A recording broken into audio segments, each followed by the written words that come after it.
Loving yourself every moment all the time is not the secret to success.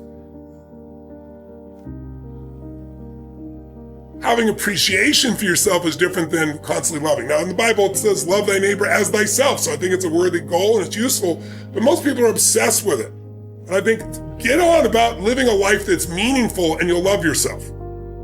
I think the more you find unconditional love for others, the easier it is to find in yourself. And I think the focus is serving and loving, and that's what will get you to the point where you start doing it. But if you want to speed it up, stack all the good you've done, you'll feel great about yourself. Because it's all about you, me, what I'm not getting, what I'm not doing, and that's why you're in pain. And so I'm not telling you like I haven't done this shit. I've done it too in the past, but it's an old pattern I don't really do anymore. And it used to affect me. A dominant one, I wouldn't have become who I've become. I know some people are not a good influence. I'm not denying that. I'm just saying you're more than somebody's influence unless you obsess about it every moment and make them wrong so you can make yourself feel superior morally, psychologically, or spiritually. That's bullshit. Stop the pattern. We've all done it. Catch yourself. Because if you want joy, happiness, and freedom in an extraordinary life, it will not come from blame. Never. There's no pride that comes from blame. I don't mean fake pride where you make shit up to feel good. I'm talking about real pride. Pride is something you earn. Like people tell me, oh, I have no self-esteem because my parents used to say this or they'd say that. I say that's such bullshit. I'm not saying it's bullshit they didn't say that. I said it's bullshit, that's why you don't have self-esteem. Self-esteem does not come from what people say about you. Self-esteem comes from what you experience about yourself. See, someone can tell you your whole life you're a piece of crap and a part of you go, you're full of it, I'm gonna show you. Lots of people have done that. They never bought it. Or someone tell you you're beautiful your whole life, you go, I'm not really beautiful. So what people tell you doesn't matter at all. It's what you stack. It's what you assemble. It's what you create. It's the habit of what you put in your head. And today I don't blame you because we got a whole culture that's always blaming somebody else for something in their life. But blame is not a strategy for pride. That's why you listen to these blaming people. They're all angry all the time. Your biography is not your destiny. And it doesn't matter what you've been through. What you decide now is what's going to control your life. What you decide each day going forward is going to decide your life. And I look at them seeing me, I can read their minds. This big, tall, white, rich guy is going to tell me biography doesn't matter. So I said, let me tell you my story. And I told them the whole story, way more than I'm telling you. And every one of them was crying their eyes up when they're done. I said, look where I am right now. Because I wouldn't assemble the story that my past equals my future. The past only equals your future if you live there. If you're using a rear view mirror to guide yourself, you're gonna crash. So what you've been through is horrific. What you've been through is unjust. I'm on your side. But if you hang on to it, you have no future and you have no one to blame but yourself. My mom would think I was lying and I wasn't lying. She poured liquid soap down my throat till I threw up and I wasn't lying. So it's not the physical abuse, it's the fact that this is the person you love most that's trying to hurt you that messes with your head. So I could have been messed up for life, but I didn't. There's something inside me that says, I'm responsible for this life. And part of that is because I started reading when I was 13, 14 biographies of people, the greatest people in history, and reading their lives and finding out, guess what? Their lives were far from perfect. Some of them had worse lives than I had. But when you have no reference and all you do is go online, you talk to other people, it's making everybody else toxic and I'm like this and they didn't do that, then you get to have this shitty life just like those other people. Why are they online so much? Because they don't have a life.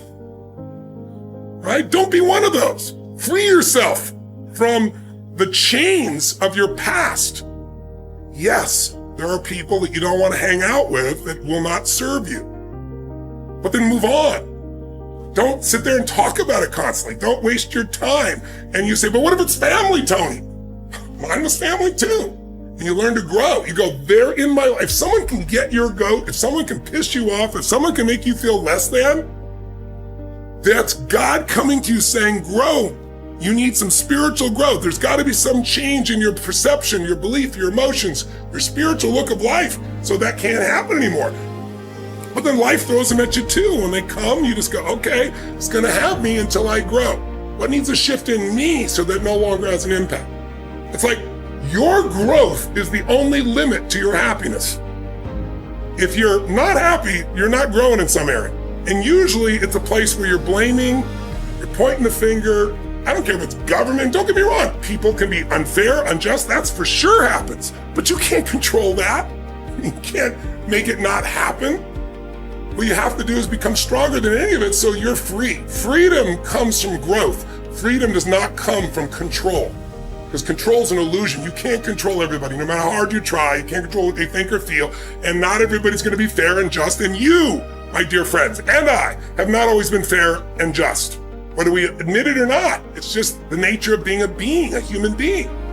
But we can make the largest pattern fair and just and loving and powerful and serving and growing until it becomes the dominant thing inside you. And then you experience life as being great, not you're great. Life's great because you're living a great path. Whichever thing you're most desirous of changing, whatever thing is giving you the most pain. I always teach physiology first, as you well know. If you change the body, you'll change the emotions. If you change the emotions, you'll change your decisions, you'll change the quality of your life. Because the quality of your life is your emotions. It's not what you get. You can have $1 billion and commit suicide. People have done it, right? You can have beautiful relationships and commit suicide. You can have people loving you and be sad all the time. Our pattern of emotion is our home, and you have to upgrade your home. You have to train it, and one way to train it is the emotion comes from the way you move, the way you breathe, the way you speak. And all those physical characteristics change your biochemistry towards this feeling of being depressed. Remember, fear is physical. You feel it in your throat or your gut. So is courage. Courage doesn't mean you're not afraid. It just means you're strong enough, you push through in spite of the fear, right? And courage feels different in the body. So when you go lift, or you go for a sprint, or a strong run, or you jump in that freezing water, when you push your mind to go beyond what's comfortable, you feel a strength inside you, and that strength will help you to change your body, your emotions, your relationships, whatever. Like, find somebody who has what you want, ideally maybe more than one person, 2 or 3, and think out, what are they doing different than you in their relationship? What do they believe different than you about relationship? If it's their body, what are they doing different? They're not lucky. They're doing things differently. You might be slightly biochemically different, but there's patterns there that you can see. And so instead of learning by trial and error, which can take decades you may never learn, Jim Rohn taught me success leaves clues, man. Find someone's got what you want, study what they do, every aspect of it, and then add yourself to it. Serving is what my purpose is. I don't need all this bullshit. And that means I can do it when I say hello to the mailman. I can do it in front of 50,000 people. I can do it with my child. And there's lots of different purposes as you go through your life. But most people are trying to get that. They haven't even figured out what the hell they're going to do. They haven't even figured out how to enjoy their life. Your purpose will unfold if you do the right things. I think greatness is service. I think great service is a great life. I think, as you live your life, and I'm fortunate enough to uncover this earlier in my life, not because I'm such a good person, I think just because I love people, and because I've been attracted really brilliant people 20, 30 years my senior who had been through all the patterns. In the end, it's not what you get that's going to make you happy, it's who you become, and it's who you've been able to touch. And, so I think greatness is service. I think greatness is finding the way to do more for others than anybody else.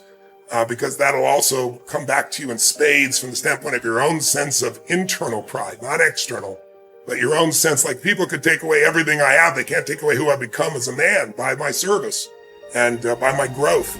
So I think purpose and having a sense of progress are the two things that create a great life. If you got a higher purpose than yourself, that's going to give you the motivation and the energy to drive when everybody else is exhausted and you're exhausted.